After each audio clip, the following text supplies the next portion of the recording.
welcome to Battle of the Ports and the game that started life on home computers in the UK back in 1989. This is Stormlord by Hewson Consultants, a company ranked quite highly back in the 80s. You play as some sort of Viking warlord who can eliminate enemies by throwing a star-like weapon and travelling rapidly from place to place by means of a powerful trampoline. In certain parts of the game, this was replaced by a falcon. However, sometimes the journeys must be carefully planned out, since you could be transported to a dead end. The goal of each stage is to collect all the fairies in order to move on to the next stage. The player has a limited amount of time to finish each stage, which makes it quite a challenge. So what do I like about this game? Well, the graphics are really nice, especially when you consider the limited colour palette of the Atari ST. The music is also pretty catchy, but sadly you can't have sound effects and music simultaneously. The gameplay is typical of computer games, a bit stiff with questionable collision detection at times, and enemies that are impossible to avoid. Yeah, typical really. But I do like the stage design. Not too tough, yet not too easy. They're the type of stages you can get through with a few tries. Unfortunately, due to poor enemy placement design and questionable collision detection, you will be losing lives right, left and centre. Cheating is the only way you will win this one unless you love to put yourself through some torture.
Next up is the Amiga version. This looks pretty much like the Atari ST version.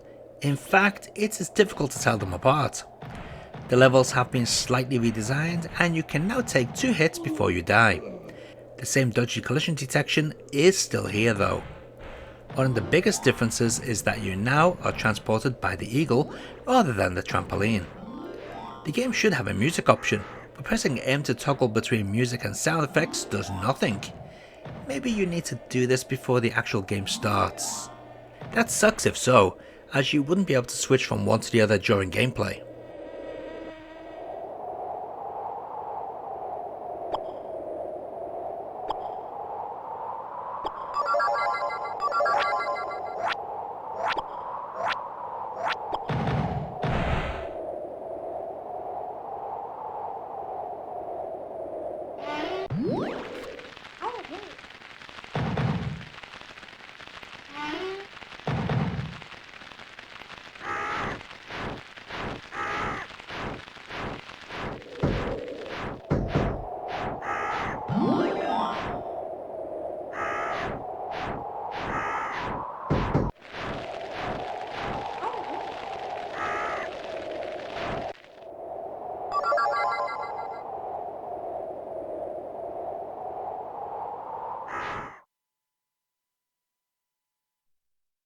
Next up is the MS-DOS version, and I've got to say that for an old DOS game from 1989, this is looking mighty nice.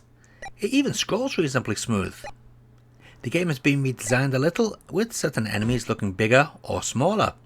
The enemy placement has also been toned down, making this a far more enjoyable experience. Sadly, the audio is pretty weak. There's no music and only rudimentary sound effects. Still, I would say it is the most friendly version to play so far.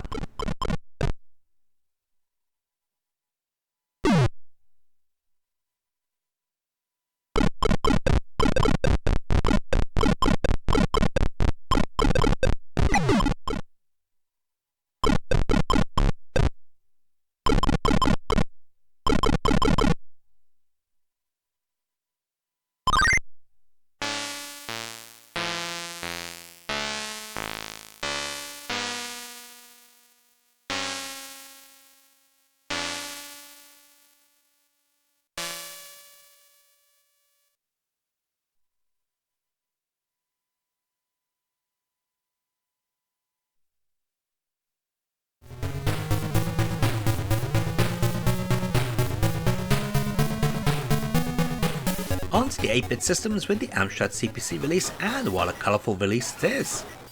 Certainly this has been redesigned somewhat compared to the other versions.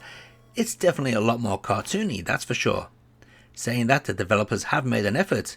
We even get some parallax scrolling.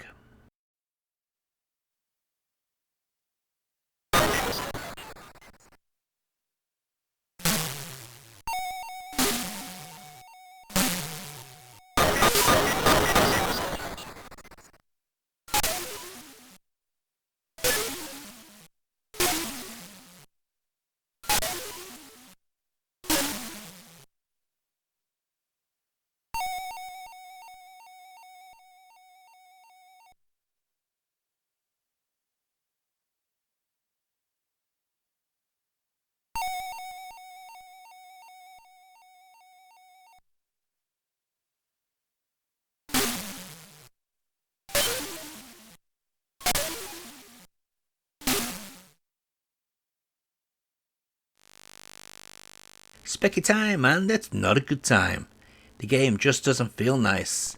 It's rather clunky and, well, not very appealing compared to all the other versions played so far.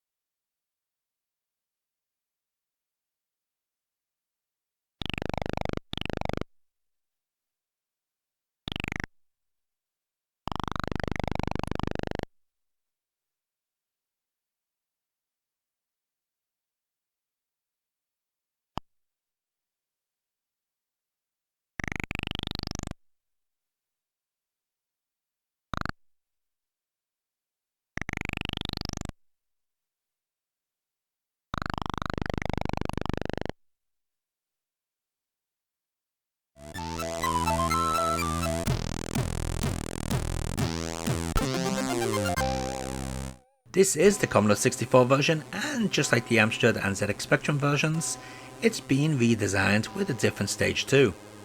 It must be said that this is a pretty C64 game for sure. It's even got some pretty good music. As for playability, yeah, it's not too bad. Not as good as the 16-bit versions, but at least better than the Specky version and on par with the Amstrad.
Onto the only true console port.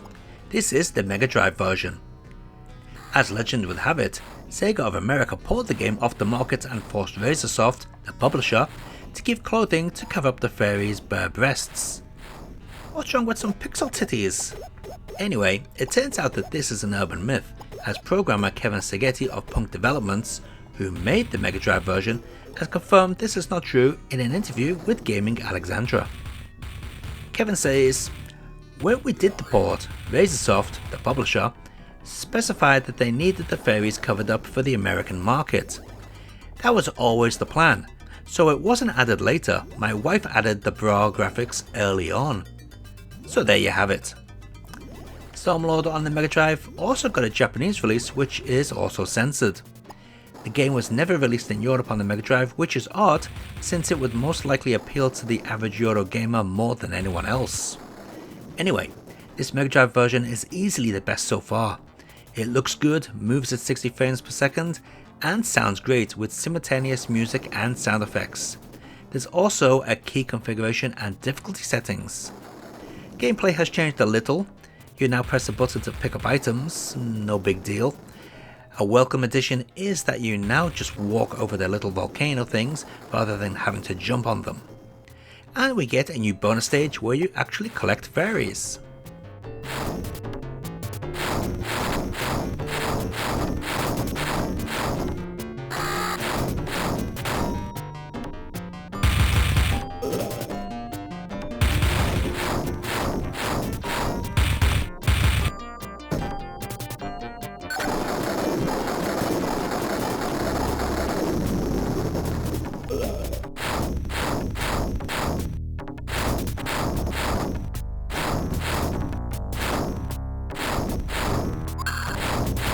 And let's take a look at all those versions of Stormlord running side by side.